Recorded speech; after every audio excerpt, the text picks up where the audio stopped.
Hello, and welcome to Film Slam Stream's post-film conversation for Pencil. My name is Eric Siler, and I am a professor of film, media arts, and communications. And we are pleased to be joined by the director of Pencil, Gina Tan. Gina is a director, and she's joining us all the way from Singapore. And if it looks a little dark in her picture, because it is dark, it's around midnight there. So thank you for staying up late and joining us, Gina. No problem. Very happy to be here. Okay, great. So Pencil, really remarkable, touching film. And at the end, and on the ending credits, it says based on a true story. How did you come about the story to make this film? Right. So Pencil was like what the film said. It was actually based on a true story. The opportunity came when there was a grant. It was an honor grant. So the producers and I took that opportunity to tell this very personal story of mine. Um, we did dramatize some facts, change the age of the schoolgirls, as well as add in a few antagonists here and there. But thereabouts, most part of the film, it's actually how it was like back then in Singapore. So when you changed the age of the girls, are the girls in the film older or younger than the actual story? The girls in the film is actually younger. So this actually happened to me when I was about 13 or 14, but the girls in the story they're about 10 and 12. I see. Okay. Oh, good. And those girls did a really remarkable job. You did a great job of casting the girls. Are they actors or were they just girls that you knew? How did you find them? Uh, well, fun fact about the kids, they are actually sisters. So they actually already had the chemistry. It was really easy directing them. I was very lucky with my lead because she actually has no acting experience, and she only came on board because her older sister was casted, and so she wanted to join in as well. And I thought, like, after meeting her a few times, we held auditions. She was really very natural, and I think one great thing that really helped, because they were already sisters, there was this chemistry, they were already close. There wasn't, I didn't really need to tell them to be close. They are just playing themselves as their relationship. We held a couple of auditions. I think we had 4 to 5 sessions. The pool in Singapore, unfortunately, is not great. I mean, we don't have a lot of kids because by size wise, we are already small. And so to find good kids, or to find kids that can really act, you really got to dig really deep, and I wanted, to be honest, I wanted to work with non-actors actually, because I think there is something there that we could find or finesse, and they don't actually already bring in experience, and that's what I really actually liked. Well, So yeah, one of the thing that I told my casting director was actually to find somebody who is not an actor. So I think I was pretty lucky. you were, and you said my Lee was the one with experience or without experience? The lead was the one without experience. Okay. Wen Zin was without experience, or was Yes, it Wen Joanne? Xing. Okay. Wen Yeah. Xing has no experience. Correct. She's Okay. the younger sister of. Right. She's the younger sister actually. Yep. Right, and Joanne did a really great job. The character Joanne did really good job of being the prankster Yes. Yeah. in the film. So this film was so well put together. How long did it take you to actually make the film from beginning to end? Wow. Wow. This project was really tough. Like all films, we had to raise funds through Kickstarter. So I had two producers on board. We raised funds, so we went through the motion of counting down, raising money. We got a couple of grants from other organization as well, but I think in all, I think it took about,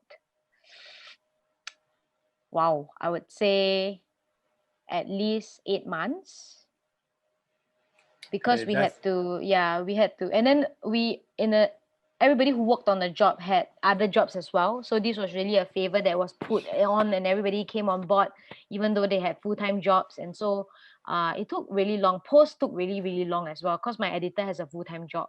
So we could only work on it on weekends. So this is the reality of kind of film when you're making films in Singapore, when there is no budget, or low in budget actually. right. The location, the set location, you used an actual school. Were those the actual students from that school, or were they all actors? They were all they were all, none of the students came from the school itself. They were all casted actually. They were all extras, or some of them were casted when they got some roles with lines. Yeah. But actually, on hindsight, I think we would have asked their drama club, you know. So I think there's you could probably give back also in that sense, so the kids could actually experience something, or working on a real set in that sense. I see. So, but it worked out really well with making this film.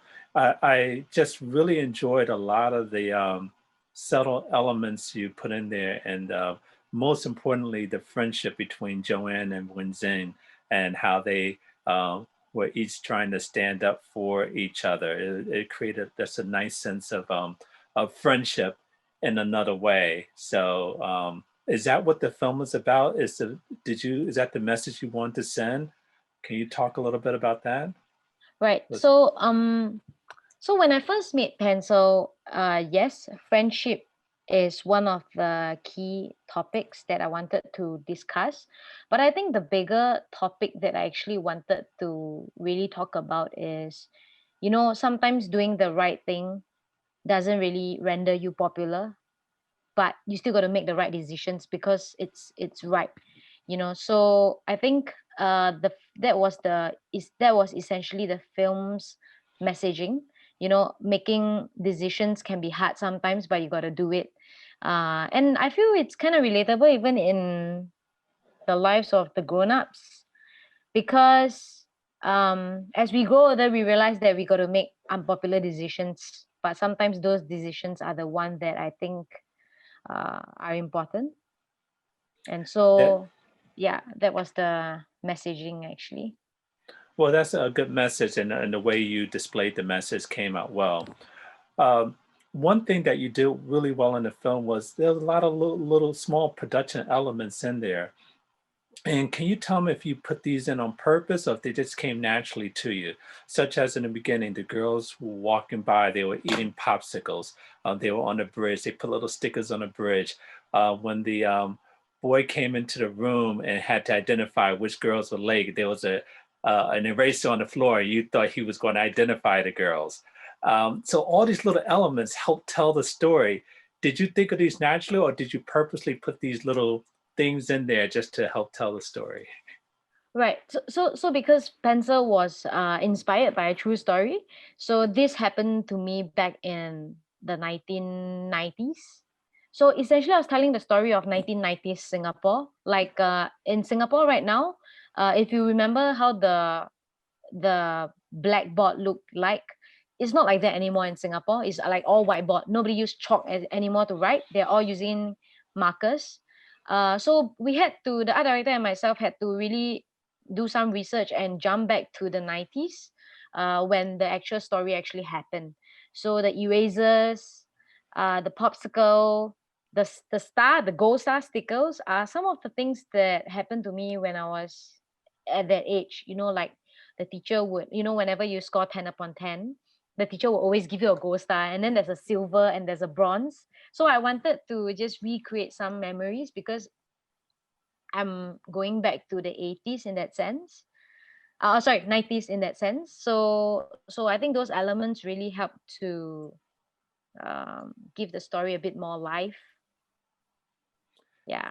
Back then, yeah, sorry. So even the erasers, back then, when we were younger, we used to these are popular country flags erasers, whereby usually there's two players, and we would flip the eraser. That's how we played it. And if I flip it on top of another eraser, and it's considered like I eat the eraser. So that's my point. So these are some of the games that we used to play when we were younger. Well, that's good to know. It's good to know that you created a period piece as Right. well too, and that's not modern day Singapore.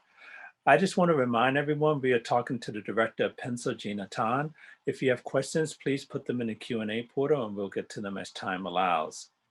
And one question that we had that has come in is about the school. It says, uh, is it do students always have to stand when someone official walks into the room? So I guess when the principal walked in, all the students stood up. Is that R- something that happens? And Right, right, right. Yes.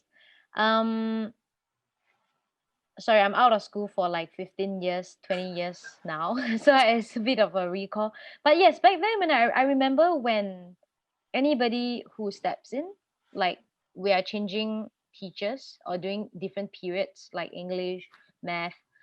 I remember when the teacher come in, somebody would always stand up to greet, or we'll greet in unison, good morning, Mrs. So and so. Yes, this is something that I believe we do quite often. And usually the class monitress will be the one um, gesturing for the class to stand. Yeah. It's a good question because uh wow. So I've never been asked this question. So I think it's really a good question. Yeah. okay, well that's good to know. I mean, this is what happens when you make a film. All sorts of questions Right.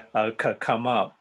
Right. Um, Another question that came in, you talked about this a little earlier, maybe you could talk about it a little bit more. Mhm. What was the purpose of the stickers on the bridge? Uh you mean in the context of the story? Well, uh I'm not, I'm just yeah, I guess the question I guess wants to know is why do kids put stickers on that bridge? Is that right, right, something? right. Oh, okay. So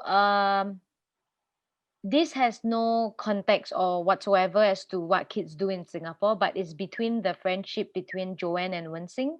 So basically, both of them always go to school together, and they always compete, like who is early and who is late. And the one who is always early would place a sticker there to show, like, I'm there first. And so there's this, it's just between the two girls that they're kind of keeping a record, like who is early and who is late. And it also, I wanted this scene so that I could have a payoff later, whereby when the friendship is not really going that smoothly, you kind of know.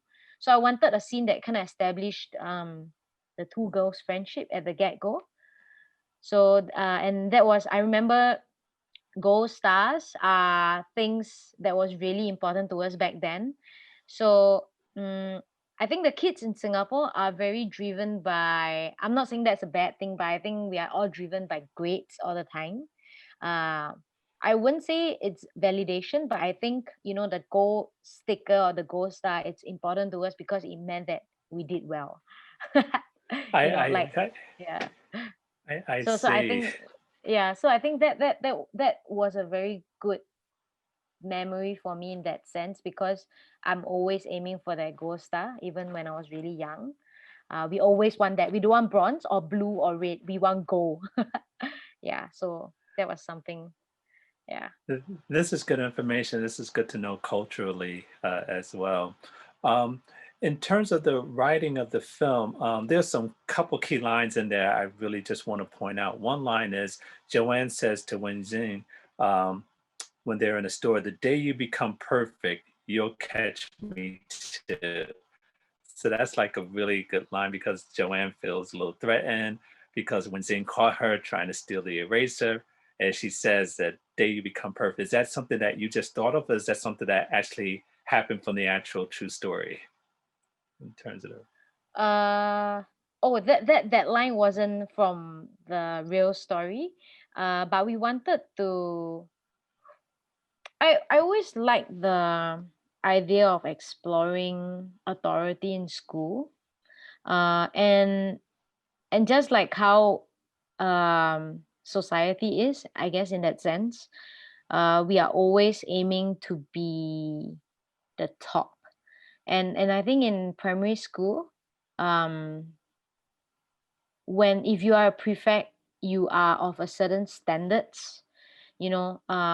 So one of a personal touch was I always wanted to be a prefect in school. It's all I always dream of. I love the idea of wearing a tie. It makes me look really neat and something like my other peers don't have. So the idea of writing a prefect in was really a very it's an intimate story for me because I always wanted to be a prefect, but I couldn't be because I'm not one of the good kids. I'm always the naughtier kid. I'm always the kid that's late actually. So I wanted to add in the element of a prefect because that figure is always very important to me growing up because I always wanted to be this person, but I could never be in that sense. So I always try to, yeah. So I wrote something about that.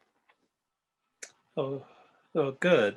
Another quote I want to bring up is at the end, the teacher is talking, and the teacher and the line is on the same road together means being like-minded. And the two girls looked at each other. It was just like a really beautiful way to end the film. Um, can you talk about how you came up with that line and how you thought it was just like a perfect fitting to end the film? Right. So I so the Chinese saying there's always a few proverbs or verbs that's actually very beautiful, and sometimes this is taught to us in school. So I thought at that moment the lines is very apt and to really describe the friendship between the two girls. And Chinese teachers, being Chinese teachers, they're always teaching us, in back in school we're always learning about those forwards. How Wait, let me think how to best describe this. um so back in school, when we're having our Chinese lessons, the teacher will always teach us quotes, phrases, and good phrases we will always write down. So this was one of the phrases that I always remember. Um, and I thought it was really very apt to use it. So I included the Chinese teacher because uh it's nice. I feel like it's a nice touch to add in this words that we always learn when we're younger, and so I just use it to describe the girls' friendship in a bit more subtle way. Yeah, Right. it was a really touching way to conclude the film and just make you say, a really, nice story of friendship. Before I let you go, we have just a minute or so left. Can you tell us about the reaction of the film? How was this film received when you've showed it to the cast and to at festivals and so forth? Right. I think we had a couple of screenings in Singapore. I did a private screening because, as you know, the film is funded by Kickstarter backers. So one of the thing I could give back to whoever that donated was to organize a private screening. So I think some of the cast came, and I think they really really loved the film. We made it a while back, so it kind of took a while for them to remember again what was happening. I didn't actually have a session with the two leads because they are really really busy. um I only managed to get them when we were going to an awards night, and Pencil won the best screenplay as well as best film. So it was really lucky, but they didn't see it back then on the big screen. I only sent them the links and stuff like that. But I think they really enjoyed themselves and they really liked the film. Yeah, how could you not? How could you not like this film? We Um, shot very long I, hours though.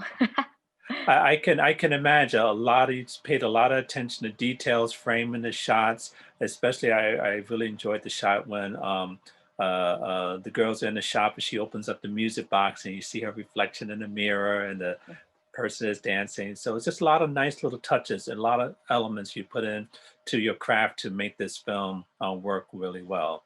So congratulations on that. Thank you. Before I let you go and we say goodbye, can you let us know what you're working on now? What can we expect to see from you in the near future? Right. I just finished an LGBT film. Is another short film, but it's centered around a dentist who never dated before, and she went on a dating app and she got matched to a girl, without knowing that that's a girl. So it's really exploring relationships between humans. That one is done. I'm going to send it out to the festival circuit really soon. The next project I'm writing, it's centered around kids as well. It's called Ponteng. So basically this is actually a Malay word. It means truancy, playing truant. So it really centers around a few kids skipping school, and you thought it's going to be fun because they're skipping school for the first time in their life, but something unexpected happened. So that's the next film that I'm writing. Well, if any of these two projects are like Pencil, we are in for a special treat. Well, Gina Tan, thank you so much for taking the time out to joining us today.